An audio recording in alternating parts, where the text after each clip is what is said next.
Here we go. Hey guys, how you doing? Sean Huber here with Janae. The topic we're going to talk about is how you get started and getting clear and understanding where you're at. And that's the basics of, hey, this is where I'm at in my life. And that's a starting point. And most people don't even know where they're at because they don't have time to sit around and take a look at it.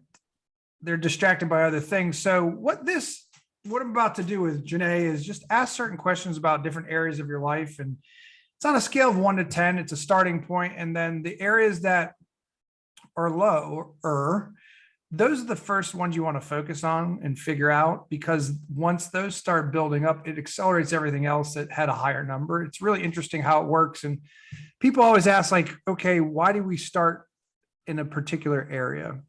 And we have to get clear, one, on who we are, where we're at, where we want to go.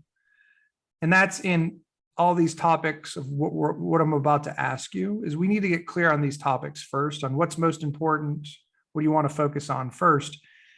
And how mental mechanics work is there's certain aspects of our life that influence the way in which we think. But first we have to figure out where we're starting from before we can start thinking of where we want to go.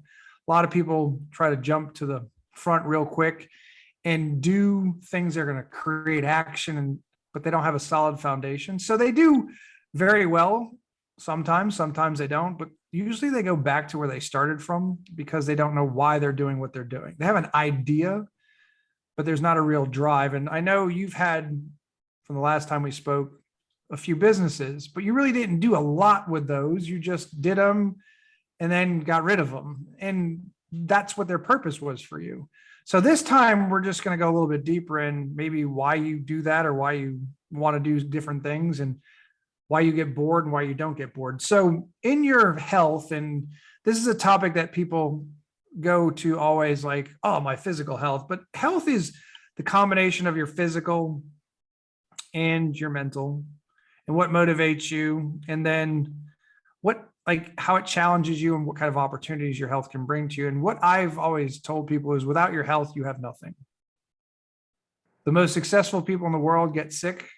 They're not doing anything. They can't buy. I mean, you can somewhat buy health, but it's most of the time we're being reactive to negative things that happen in our health, and we're not being proactive to the positive things that happen in our health.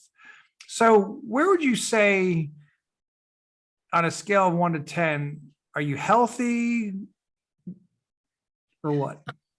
I could totally boost up my physical health, but mentally I can't give you a number, but like it's on the top of the end of the scale. And emotionally, spiritually, all of that, I seem healthy, and I'm working on the physical health, so it's all improving. But like, I know I'm not some cancer-ridden, Right. I'm So generally. I would say like a 6 or a 7, because the combination of the high and the low would give you that.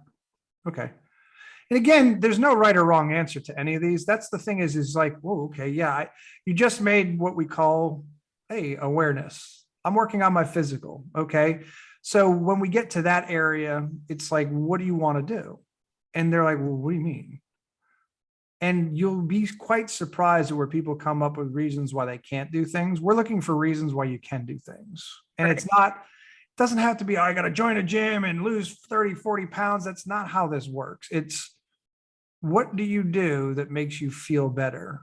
Not look better necessarily, but feel better. And when we start to feel better internally, our outside starts to reflect it. And I think that's where a lot of people, especially being it's, the beginning of the new year, they jump on all these diet bandwagons and all these exercise programs. And it's people telling them what to do, and they really don't figure out what works for them. So this next one's interesting. It's lover. And it goes, I feel completely trusted, appreciated, soulful, loving connection to my significant other. I am patient, respectful, and attentive to my partner's needs. 10 being the best, 1 being it. I mean, let's stick with the whole 6 to 7 kind of thing. Okay. And there's always room for improvement, right? Yeah. Okay, cool. So family and friends, and this is an interesting one. And as you start to get out of school. Your friends aren't put in front of you that are in your classes. It's you meet people, usually it's sometimes through your kids or different organizations you join. But as you get older and you become more successful and start doing more, there's a trust factor there that you really don't want to let everyone in because you don't know what they're about. And there's sometimes a weeding out process. So like when it comes to family and friends, do you have really close connections? Is it positive energy from these people? And are you like building these relationships up to make them better? So I am building them up to make them better. And I feel Good. like, so I feel like I can trust and connect with anyone, Right. not really, but at least on one scale.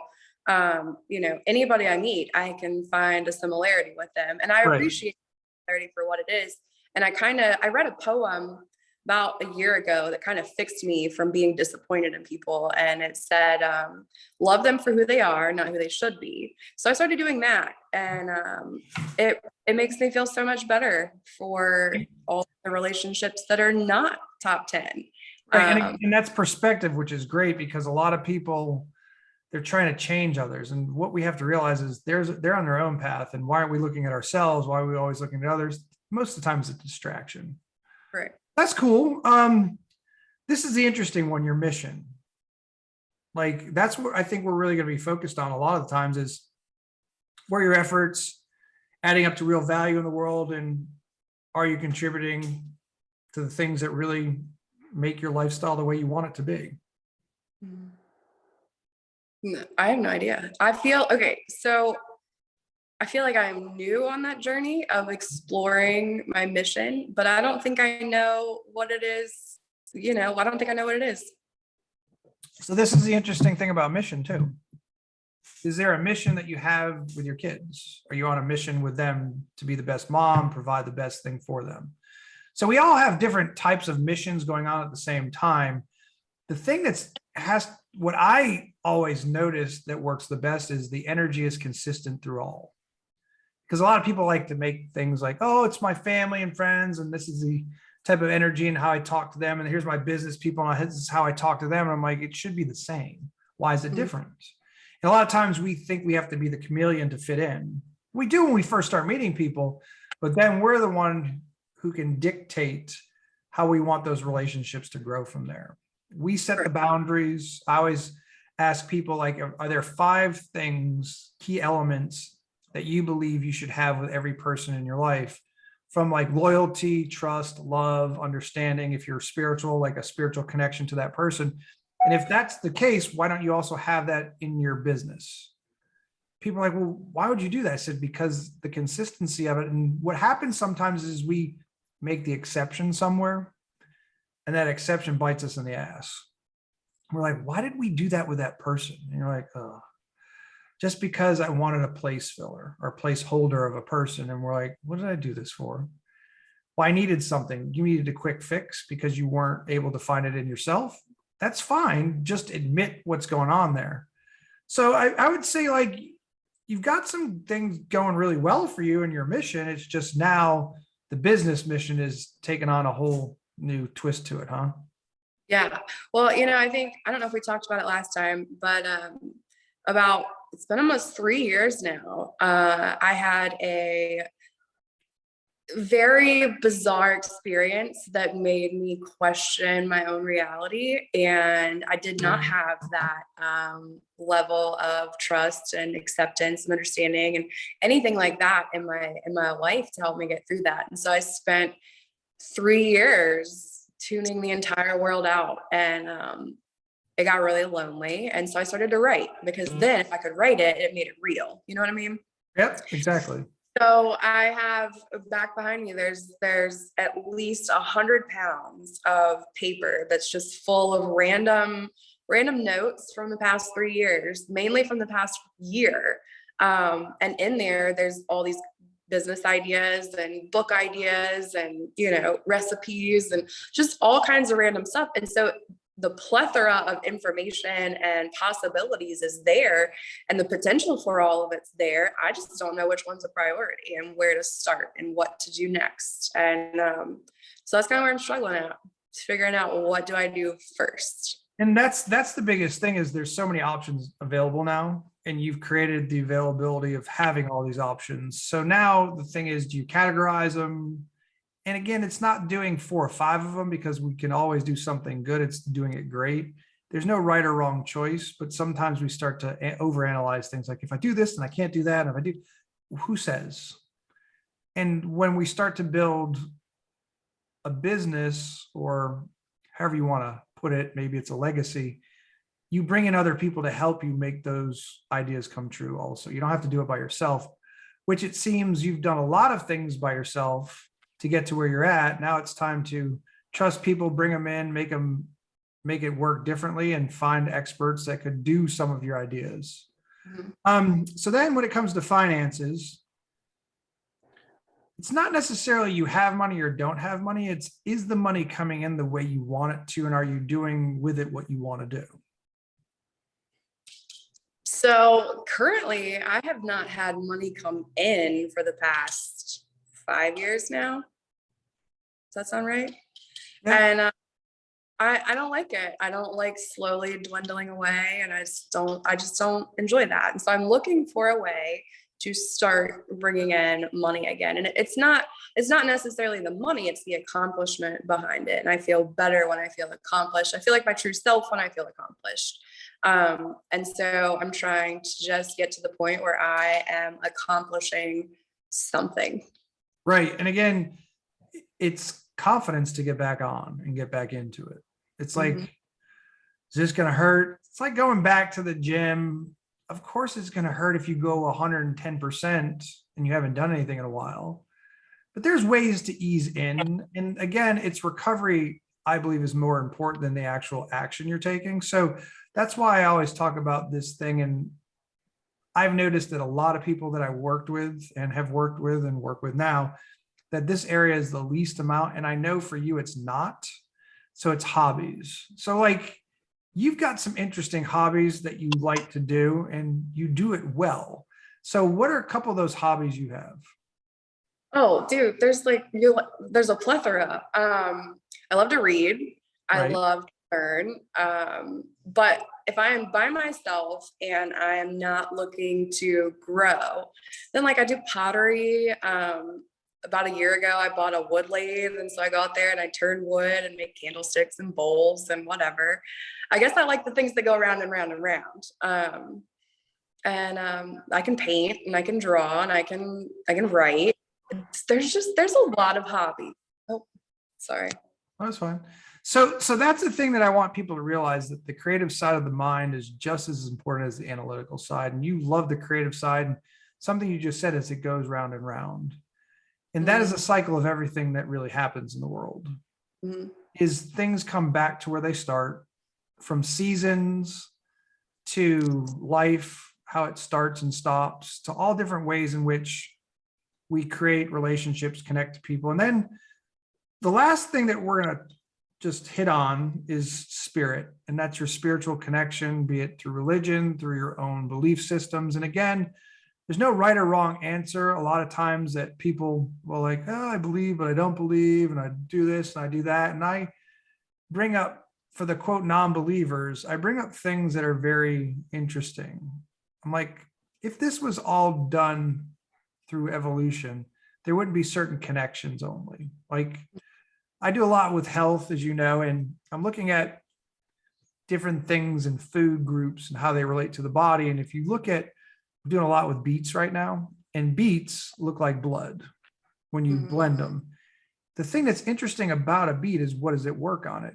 Vasodilates, meaning it expands and makes more elastic your veins and arteries and capillaries, helps with blood pressure, does all kinds of really cool things. And then you start to look at certain vegetables like a walnut, or, That's not a vegetable. That's a nut. well, I mean, those type of foods, walnuts, cauliflower, broccoli, they all look like the brain, and they're all great for the brain. And then you start looking at beans, and beans are shaped of kidney, and they call them kidney beans, some of them, and they're actually really good for your kidneys. You start realizing, like, this isn't just coincidental. These things are on a higher design level. And when you start tapping into how all this stuff works together, it's fascinating that it's not a coincidence. It's actually what makes people successful, what makes people fail, what makes people healthy, what makes people sick.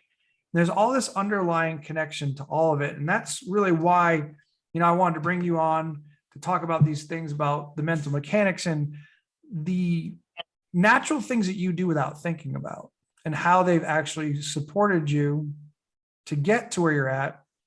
But now just taking the pieces and aligning them up a little different in a different system to get you a bigger and better result.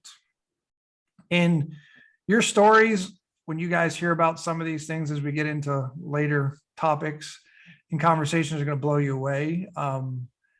There is some metaphysical things. There's different energy connections that people can have with each other. There's how food comes into play with making us feel particular ways.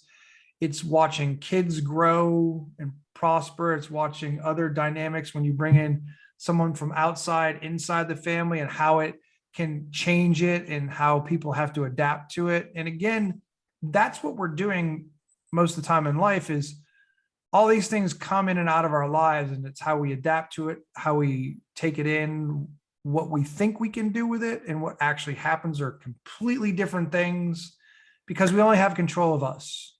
And it would be great that if we could tap into our friends and families and partners, what we know they're capable of doing, and show it to them, but it would scare the shit out of half of them. Yeah. And what we see, you and I, is much deeper and different than I believe a lot of people see, but maybe they're out there. And if you are and you're watching this, let us know, because that's who we're trying to connect with, because there's amazing people out there doing amazing things that no one knows about. And those are the really cool stories that you get to hear about, that we're going to talk about, and we're going to give our opinions on certain things, and we're not always going to agree, and we're definitely going to disagree. I know that, but we do agree on a lot of things. And that is, life is meant to be lived, meant to be enjoyed. However you want to create your rules of engagement is up to you, but your rules are for you, and you can't expect anyone outside of you to adapt to those rules. You can present them to them, but we can't force people to do something they're not interested in doing. But at the same time, we can also look for people who are interested in doing what we're doing too.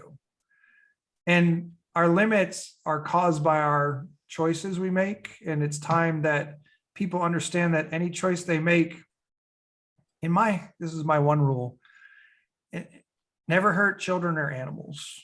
That's my rule. Anything else you want to do in your personal life, if it affects you, that's fine. If it affects other people, that's their choice too. But it's treat yourself as you would treat other people. And it's okay to be wrong, and it's better to be right, but learn from your mistakes and don't, repeat them over and over. It's just dumb, but people do it. So No, I feel like my biggest rule is do whatever you want to do, as long as it does not restrict anyone else's personal liberty. And right. So you want to drive really fast, fine, but don't get in front of me or behind me and force me to drive faster. If you want to do drugs, that's fine. Don't come around me or my kids, because, they should have the personal liberty to create the space that they're around, free from whatever they don't partake in. So I'm all about do whatever you want to do, as long as it does not impede upon someone else's personal liberty. So kind of same. Yeah. And again, people are, well, this or that or this, and they're going to find exceptions. You're going to find some type of exception. There is always going to be, but that's a choice you're bringing in, is the exception. And sometimes the exception can work out short term. And sometimes we grasp onto the 10% or 15% of someone or something that's amazing, but the side effects and the negative causes are devastating. And you can look at medication. My daughter, it's always funny. She's like, so why'd you want to take that drug with all those things that they list after the fact that it could do to you? It's like, what's the point in that? And do we have other choices? Because a lot of times we're only getting information from one side or one area, and we don't realize that there's more. And I was on a call yesterday, which was interesting. We were doing a hypnosis session. The person goes, well, I'm not at home, but it's going to be a quiet place. I'm like, okay, that's fine. We can do that. You're going to be disrupted? He's like, no, not at all. So we go on Zoom and it pops up. I'm like, dude, are you an infusion? He's like, yep. So he's got cancer and he's in an infusion chair. And he gets to explain that it's not chemotherapy, it's all these different enzymes and probiotics and all these things that they're putting into him. And he shrunk his tumor drastically by doing these healthy things because he just made a different choice. But the amount of information coming to him was overwhelming that he was doing things wrong by people who cared. You can't do that. You can't do this. And he's like, if you care, why are you injecting what you think is going to work? Unless you've been through it, which I've been through cancer, and I know that chemotherapy can work, and I know holistic can work. And I explained to him some of the things that I do. He's like, oh, that's interesting information. The coolest thing was we got to do the hypnosis while he was there, and you could hear other people in the background laughing, but they're not distractions because of how I set it up. And I take him out of it afterwards. I said, what'd you think of it? And he goes, man, because I thought, I'd go one way, but I went somewhere else. I said, your subconscious has a huge role. And he goes, the one thing I want people to know is all cancer patients aren't bald and sickly. I'm like, oh, how funny. He goes, no, you're bald by choice. I'm like, it's not choice, but it's not chemically induced. The thing that he's saying is true is, why do we believe that we need to look and feel sick when we have something in us that we can work on to make better? And that's just a presumption of what people think. Like, I remember growing up when people didn't have anything. They weren't poor when it came to quality of life. They just didn't have enough money. That was like 60s and 70s. There was no huge homelessness where people just gave up. Like, just give up. And if you're poor, you're dirty and you're disheveled and I'm like, no, I never knew poor people, if we call them, that were just screwed up. They just didn't have as much. But the perception of what we've been bombarded with, of what is poor and what is low income and what's middle class and what's high income and what's rich, have been so skewed, because rich isn't how much money you have, it's the quality of your life. And I think what you and I are going to share with people is, to create the quality of life is a feeling. And once that feeling's strong, then everything else that we've been looking for shows up. Because as you and I know, money doesn't buy happiness. It helps, but it doesn't give us what we really want. And that is to feel good, feel appreciated, feel loved, and feel needed, and want to give back. And those things don't come from money. Right. So anything you want to tell people about when it comes to this journey you're on? Like, what are you looking forward to discovering this new mission? Oh, okay. So my company that I am currently starting is called Crown Entourage. Okay. What's it called? Crown what? Crown Entourage. Crown Entourage. Okay. Yeah. An entourage is a group of people working towards one common goal. Right? Right. Have you ever read the book, The Alchemist? Yes, I've seen, not the whole thing, but part of it. Yeah. Okay. Well, you should probably finish it. It's really good. But it's not a spoiler, but in the very beginning of the book, this dude, he just knows that something's being called of him. He just knows that he is meant to go and do something because of this dream that he has. And his first interaction with that journey is by meeting a king. And the king says, do it. Go ahead, do it. But he doesn't tell him how, he doesn't tell him what, he doesn't tell him anything. The king already knows what this dude's journey is going to be. And he's like, yeah, go ahead, go do it. And, I'm just trying to find a bunch of people who resonate with kings and queens, where they just all know, and they want to help the best way you can. You can't go around telling people, hey, you're going to do this in your life and this in your life and this in your life, because that is just their potential that you see. It's not what they're actually do. And so I want to find the people who understand their own potential and are actually moving towards reaching it. And I've got a ton of people I want to introduce you to. So do you know that guy's alive who wrote that book? Yeah. So he inspired the guy that I got certified through. And it's interesting on how and why he wrote that book. and you get to hear the whole story. And what happens a lot of times, people call them downloads or divine inspiration or whatever. You've got 100 pounds of written material from that kind of information. And the one thing that I find quite interesting that I've run into a lot of is, hey, see that idea over there? That was my idea. I'm like, so why didn't you do it? Well, I'm like, oh, here come the excuses. Do you honestly believe that that person who did it didn't have obstacles to overcome, didn't have to figure it out? The difference is we all have this inspiration. It's our choice if we're going to do anything with it. And that's the thing, is what makes one person choose and another person not to. And a lot of times it's how they were influenced growing up. Oh, you don't need that, or that's not for you, or you don't need this. And we're like, okay. And you start to fall into, wow, this group was created by like-minded people saying and doing the same thing. Is that always positive? Hell no. Why are those people where they're at? Because they all think the same. And I've looked at cars and car clubs, and you're like, wow, they all look and act alike in certain car clubs, where this car club hates that car club. And you go to like these big, huge games like the Super Bowl coming up, and this team beats that team, and someone's pissed and someone's not. I'm like, what do you really have connected to this? And it's the energy of the sport. It's always going to be a winner. There's always going to be a loser. But there's other things in life that we can be a part of, that there is no losers. There's always winners if you are willing to play. And that's connecting to like-mindedness through something bigger and better than who you are. It could be through business. It could be through personal life. And it's also having rules of engagement where you're like, that's not appropriate for here. And if someone gets pissed, like, that's the standard in which we've all decided to be a part of. And again, people are like, well, that's judgmental. I'm like, no, it's what was decided. Again, if you don't want to be in the group, you don't have to be in the group. No one's forcing you to do this. And I think I've just watched so many people move to where I live right now from a cold climate saying, I'm never going back. I'm like, but you were there your entire life. And they say, I didn't know any different. It's a plane ticket away. You've been on vacation here before. This is what it's like all the time. Mm-hmm.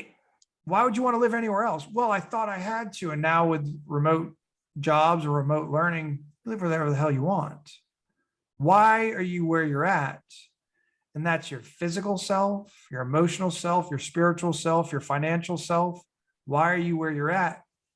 And that's what you and I are going to talk about a lot, is why are people where they're at and how can they change it? So what's one bit of advice for anyone watching this to say, hey, this is what you can do to get the ball rolling? You just gave a great book, The Alchemist. Anything else you would say, hey, pick up, take a look at this? Not off the top of my head. I have to think about these things. There's so many. There's so many. That's the problem. Yeah. One of the biggest things I've learned though is, yes, the world is connected and we can all move and travel and we're not bound physically to one location. But I moved here after being part of a military community for most of my adulthood. And when you're part of a military community, they all know that new people are constantly coming in and out. And so everyone's very friendly to help create connections and to have that physical relationship, like friend wise, you know what I mean? So anytime I'd move to a new post or a new neighborhood, everybody would come over and be like, hey, I'm so-and-so, let me know if you need this. And then slowly we'd all move away. But then I moved here and it's not a military community and there was no influx of welcomers. There wasn't. And I, for the first time, had to go out and find that myself. And that's been very different, trying to become part of something that is not new. It's very well settled. The families all know each other. And, there is that cliquey group. But I've slowly been reaching out to my community and I have been meeting some of the coolest people. When I called to set up internet last week, the guy that answered the phone to help me get all that started, he was super interested in my business and asked if I was naming it, and it sparked something in him. And he asked if I wanted some charcuterie boards to put on consignment here at the shop, and I was like, heck yeah. And somehow we got on the topic of my house that we're restoring. And he was like, well, I know an architectural preservationist. So I ended up getting in touch with him yesterday, and he's going to come out and check the house out. And we got on the topic of ghosts and spirits and religion. And, we were supposed to be talking about house building, and he gave me so much more than that. And it's really cool to know that this is local and I don't have to call someone that lives 10 states away and ask for their opinion or their help or their guidance or anything like that. And so, yeah, the internet's great, but so is having a small local community. And like you said, established communities are interesting. So we rent a house in a gated community area, and it's established in 1983. And a lot of people who came here are still here. Their kids grew, they left, their grandparents now. And where we rent, what we pay in rent is much, much more expensive than what you would pay for a mortgage, because rent here in Florida is high. But they treat renters differently. And how we found out is we had a great family move across the street from Chicago. A lot in common. They've got girls my daughter's age, which is great. She has great friends. They all hang out. And my daughter was over there and she goes, Dad, all these people are coming over because they're new, like bringing pies and cakes and brownies. She goes, how come no one ever came to our house with that stuff? I said, because we're renters. She goes, what does that mean? I said, we're second-class citizens to them. And they're like, she's like, I don't understand it. I said, we're not permanent, even though we could be living here longer than some of the people who actually own homes. I said, it's perception. And I put that out on social media about what's the difference between renters, and everyone's talking about how renters don't take care of things. And I'm like, what is wrong with people? It's not that they're renters. It's that the people that they rented to could care less, and they didn't do a background check good enough. I've rented out. Yeah, I've had some people who I probably shouldn't have rented to, and I had to make repairs on houses we've owned. But we're renting because we don't know exactly where we wanted to live. So why buy something permanent? Now, if we think about it, we should have probably bought something a few years ago, which would have been much cheaper. But when it comes down to it, it's perception of reality is very interesting, because people say renter. Or I remember growing up, people would say, never lease a car. Like, everyone's like, lease a car. It's perception changes as things evolve, and that we're going to see that in this country. We're going to see this in the world. Where is everything always evolving for the best? No, but it's evolving, but you have to find what's good about it to make it better. It's not going to be perfect, but when you get like-minded people to work together to make things better, they'll become better. So that's what we want to share with you guys, is how you can make your situation better, how you can think better about it, how you can be inspired to go after your dreams, and realizing that all people do it all different ways. And we're going to share certain ways that we do, and we're going to explore different ways, and we're going to help each other out.